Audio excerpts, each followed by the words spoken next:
Have you ever stood at the edge of a decision and felt your entire body revolt against moving forward? That electric panic that shoots through your chest when opportunity knocks, but fear answers the door instead. You're not broken. You're not weak. You're re-experiencing something that has plagued humanity since we first learned to imagine futures that don't yet exist. Fear is not your enemy. Fear is your teacher, wearing the mask of a monster.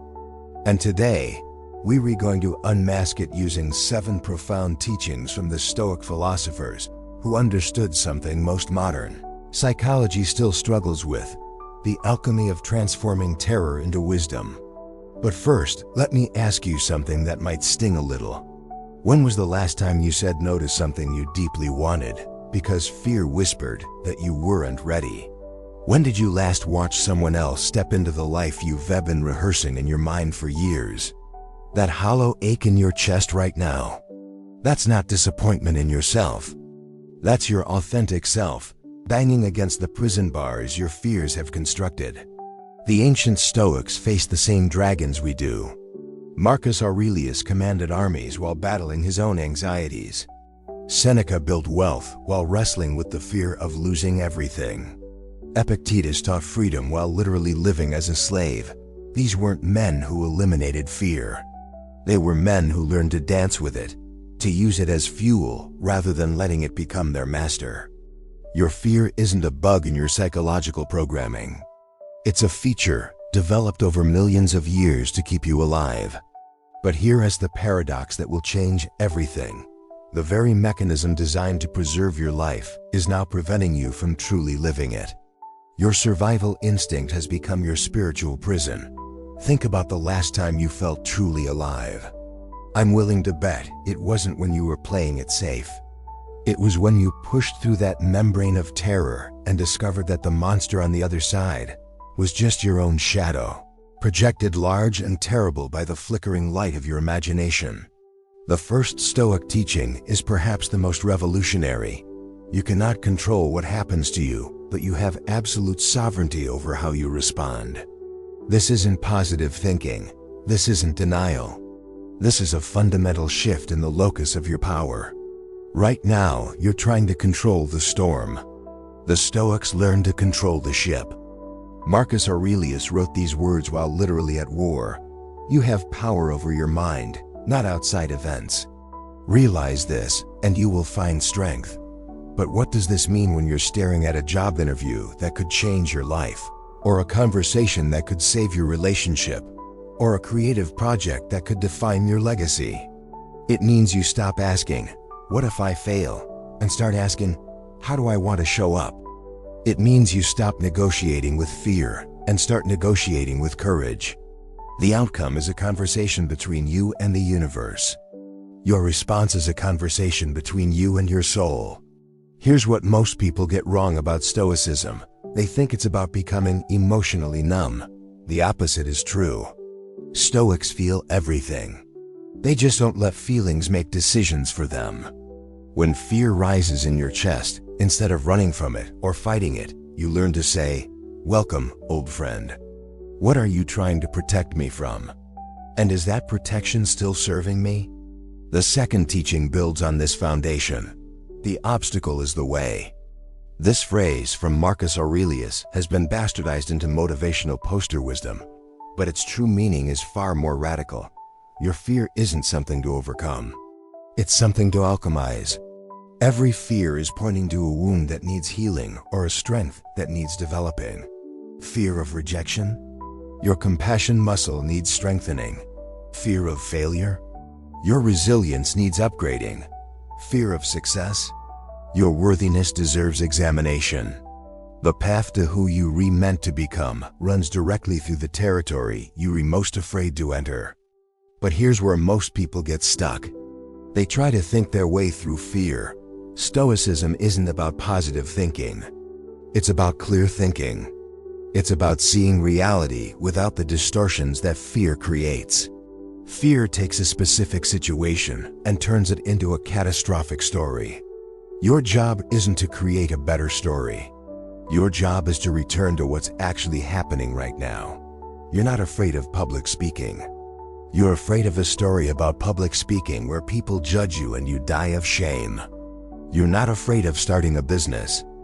You're afraid of a story about starting a business where you lose everything and end up homeless. You're not afraid of love. You're afraid of a story about love where you're vulnerable and someone destroys you. The third Stoic teaching cuts through these stories like a sword through shadow. Focus only on what is within your control. Epictetus, who knew something about powerlessness, divided all of existence into two categories: what is up to you and what is not up to you. Everything that causes you suffering falls into the second category. Everything that can set you free falls into the first. You cannot control whether people like your presentation, but you can control how well you prepare. You cannot control whether your business succeeds, but you can control how much value you create.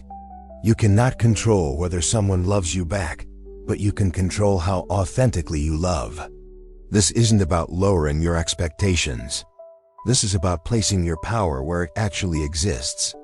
Right now, you're trying to control the reactions of 7 billion people, the fluctuations of global markets, and the mysterious workings of chemistry between souls. No wonder you're exhausted. But when you pull your energy back from trying to control the uncontrollable, something miraculous happens. You discover that what is within your control is far more vast and powerful than you ever imagined. You control your attention, your effort, your integrity, your courage, your compassion. You control the story you tell yourself about what's happening. You control how you show up in each moment. The fourth teaching might disturb you. Memento mori, remember death. The Stoics weren't morbid. They were realistic. They understood that most of our fears are based on the illusion that we have unlimited time to figure everything out. Death isn't the enemy of life. Procrastination is. When you truly internalize that your time is finite, that this breath might be one of your last 1,000, everything changes. The fear of what people might think becomes laughably small compared to the fear of reaching the end without ever having truly begun. The fear of failure becomes insignificant next to the fear of never having tried. Marcus Aurelius would remind himself each morning that he might die that day. Not to depress himself, but to clarify his priorities. What would you do today if you knew you had a year to live? What would you do if you had a month, a week, a day? The gap between that answer and how you actually living is the measure of how much fear is controlling your life. This isn't about being reckless. This is about being real. Every day you postpone the conversation you need to have, the risk you need to take, the person you need to become. You're making a choice. You're choosing the comfort of familiar fear over the discomfort of unfamiliar growth. The fifth teaching is where Stoicism becomes almost mystical. View everything as training. Every fear that arises, every challenge that appears, every setback that occurs is the universe's curriculum for your development. You are not a victim of circumstances. You are a student in the school of becoming. Seneca wrote, "Every new beginning comes from some other beginning's end." Your fears are announcing that one version of you is dying so that a truer version can be born. The person who is afraid of public speaking must die for the person who communicates powerfully to emerge. The person who is afraid of intimacy must die for the person who loves deeply to be born. But here's what's beautiful about this process. You don't have to die completely. You just have to let the parts of you that no longer serve die. The part of you that seeks approval must die. The part that plays small must die. The part that pretends to be less than you are must die. What emerges is not a different person. It's the person you've always been underneath the layers of fear. Think about a fear you've already conquered in your life. Remember how impossible it seemed before you moved through it. Remember how you were certain it would destroy you. Now look back at that person who was afraid and notice, you didn't die. You were transformed. You became more yourself, not less. The sixth teaching is perhaps the most practical. Practice voluntary discomfort. The Stoics would deliberately expose themselves to the things they feared in controlled doses. They would sleep on the floor to reduce their fear of poverty. They would fast to reduce their fear of hunger. They would practice public speaking to reduce their fear of judgment. This isn't masochism. This is psychological strength training. Every time you voluntarily face a small fear, you build the muscle you'll need to face larger ones. Every time you choose courage over comfort in low-stakes situations, you're preparing for the high-stakes moments that define your life. Start small. If you're afraid of rejection, ask for a discount at a coffee shop. If you're afraid of looking foolish, wear something slightly unusual.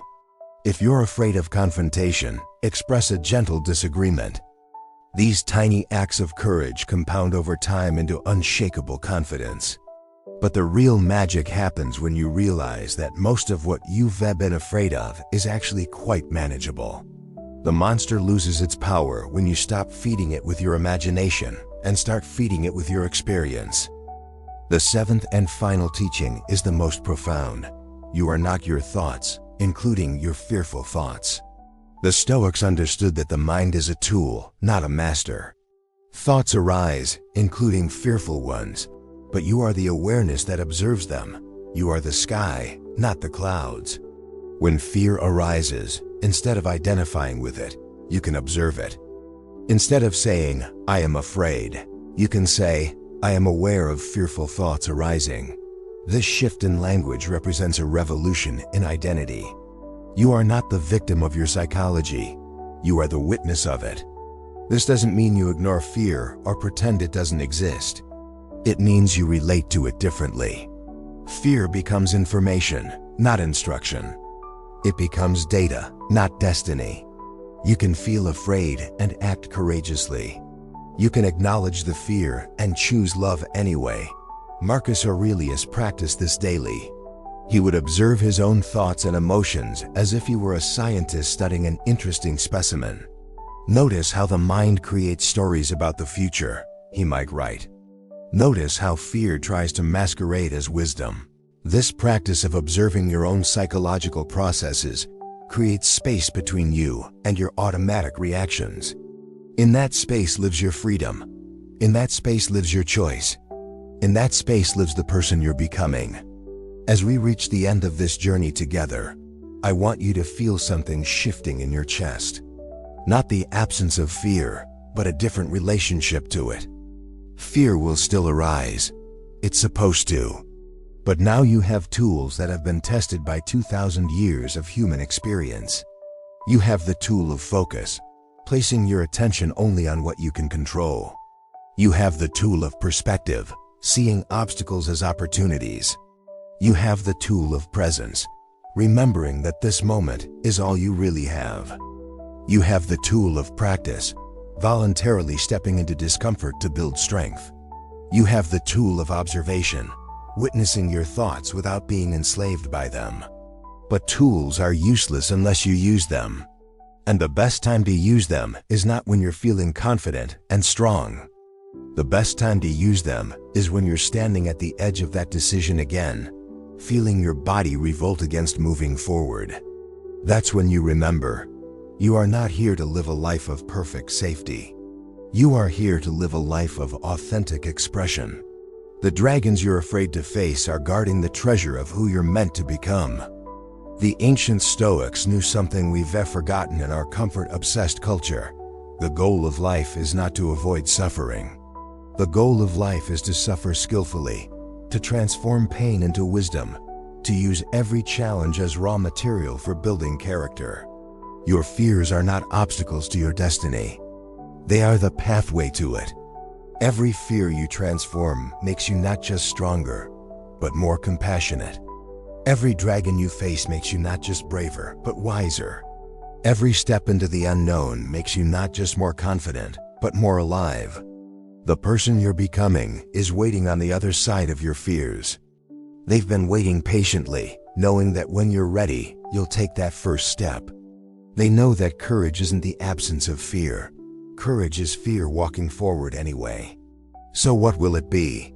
Will you spend another day negotiating with fear, giving it the power to design your life? Or will you pick up these ancient tools and start building the life your soul is calling you to live? The choice, as always, is yours.